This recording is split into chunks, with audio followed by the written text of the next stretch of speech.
हमारे साथ कमल शुक्ला जी भी बने हैं, सीईओ हैं यूट्रॉन इंडिया की तरफ से। इस चर्चा में हमारे साथ शामिल हैं। कमल जी, आपकी तरफ मैं रुख करना चाहूंगा, कल क्या उम्मीदें, क्योंकि हम देख रहे हैं अलग अलग सेक्टर से। इधर हमारे कमरुद्दीन साहब कह रहे हैं कि सोलर पैनल में अभी सरकार को थोड़े और कदम उठाने चाहिए। रुपयापैसा.com की तरफ से किया जा रहा है कि एमएसएमई तमाम। आपकी अपनी जो इंडस्ट्री है, इसको लेकर क्या चिंताएं, क्या उम्मीदें, क्या आशाएं? नमस्कार सभी दोस्तों। देखिए, हमने अगर अब मैं तो वैसे ट्रांसपोर्ट इंडस्ट्री से हूँ और हमारी काफ़ी एक्सपेक्टेशन है हमारी फाइनेंस मिनिस्ट्री से कि हमारी जो दिक्कतें हैं रोड ट्रांसपोर्ट सेक्टर के लिए, वो सबसे ज़्यादा दिक्कत आपने पिछले दिनों में देखा होगा। कोविड के समय आपने देखा, जिस समय हम जितना सबसे ज़्यादा चैलेंज हमने फेस किया और सबसे ज़्यादा हम डटे रहे रोड पे, और उस समय जो इकोनॉमी को हम जो सपोर्ट कर सकते थे, हमारे एंड से हमने काफ़ी सपोर्ट किया उनको। और आज ये दिक्कत है कि गवर्नमेंट बोल रही है कि भाई 2 लाख ऑलमोस्ट 2025 तक 2 लाख नेशनल हाईवे उनका प्लानिंग है। बट ये 2 लाख नेशनल हाईवे बनने के बाद हमें उससे फैसिलिटी भी चाहिए।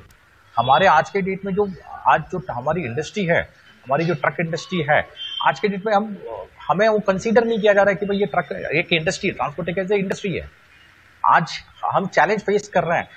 हमारे पास सबसे बड़ा, जैसे आप पांडे जी ने कहा कि हमारे पास सबसे ज्यादा दिक्कत ये है कि भाई हमारे जो बड़े बड़े इंडस्ट्री हैं, हम जिनके लिए सर्विस प्रोवाइड कर रहे हैं, वो अगर पेमेंट डिले कर रहे हैं 45 डेज, 90 डेज, 120 डेज, तो हमारे लिए सबसे बड़ा चैलेंज है। क्योंकि हम अपना रोटेशन कैसे करें, हम फंडिंग कहाँ से अरेंज करें, क्योंकि हमें कोई स्पेशल स्कीम तो दिया नहीं जा रहा है ट्रांसपोर्ट इंडस्ट्री को। तो ये सारी चैलेंजेस हमारे वन बाय वन है, जो हम एक्सपेक्ट कर रहे हैं कि एटलीस्ट हमारे लिए कोई स्पेशल पैकेज दिया जाए, हमारे लिए कुछ सर्टन इंसेंटिव दिया जाए, जिससे कि हम रोड ट्रांसपोर्ट इंडस्ट्री जो इकोनॉमी की रीढ़ की हड्डी है, उसके लिए हमें सबसे बड़ा ये सपोर्ट मिले।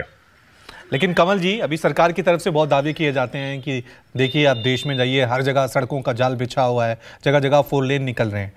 तो अभी कोई, जैसे टोल टैक्स को भी लेकर कई तरह की चीजें चल रही थी कि ये सरकार कुछ ज्यादा वसूल रही है, इसको लेकर आपको लग रहा है, क्योंकि आपका ट्रांसपोर्ट का सारा सिस्टम है, बहुत सारे खर्चे इन सब चीजों पे होते हैं, टैक्सेस होते हैं, इनको लेकर कोई उम्मीदें?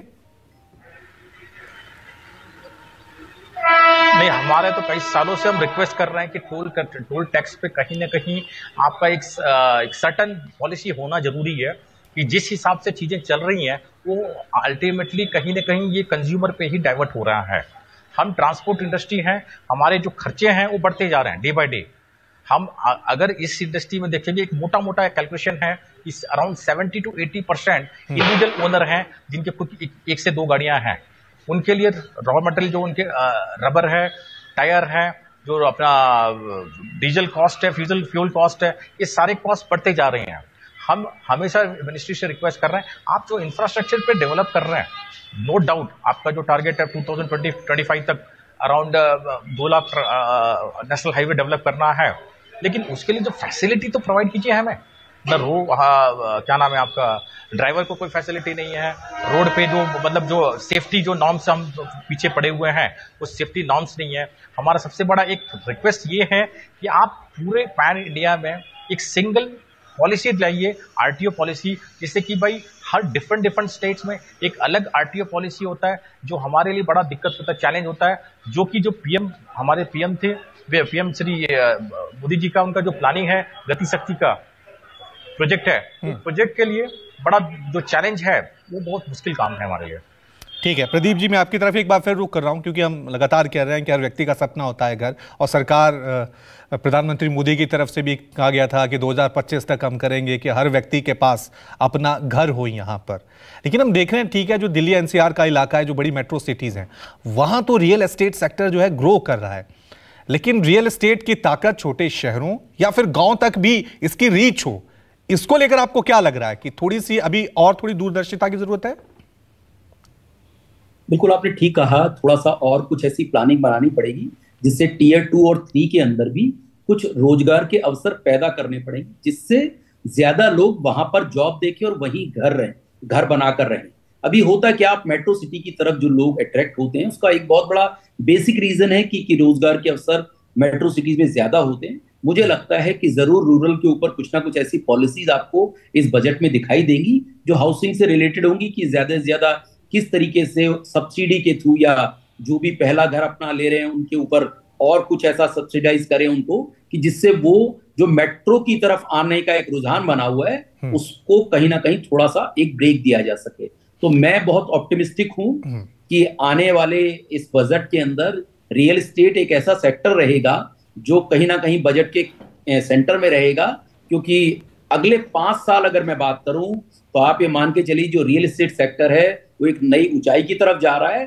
और देश के अंदर जब हम बात कर रहे हैं कि हम अगले 3 साल में इस पूरे वर्ल्ड की तीसरी सबसे बड़ी अर्थव्यवस्था बनने वाले हैं, तो उसमें रियल एस्टेट सेक्टर का बहुत बड़ा योगदान होने वाला है।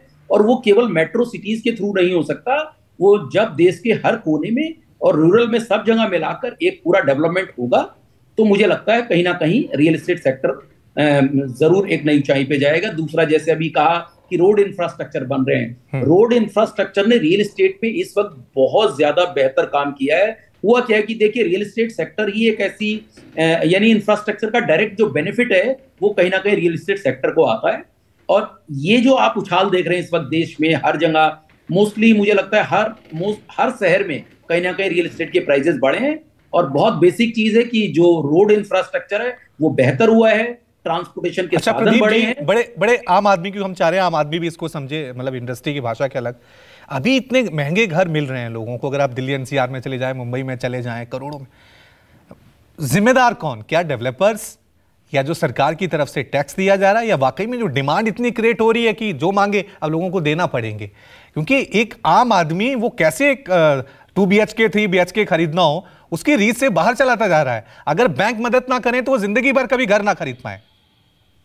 देखिए ये बात आपने बिल्कुल ठीक कही। इसका रीजन क्या है? सप्लाई कंस्ट्रेंट सिचुएशन है।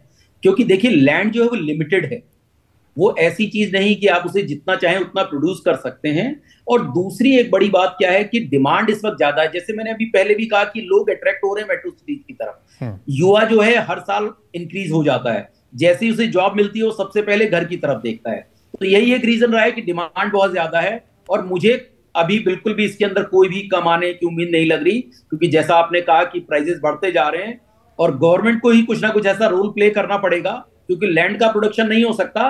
तो कम से कम जो होम लोन सब्सिडी है या कुछ ऐसे माध्यम बनाए जिससे थोड़ा सा कम से कम उनको बेनिफिट मिल सके।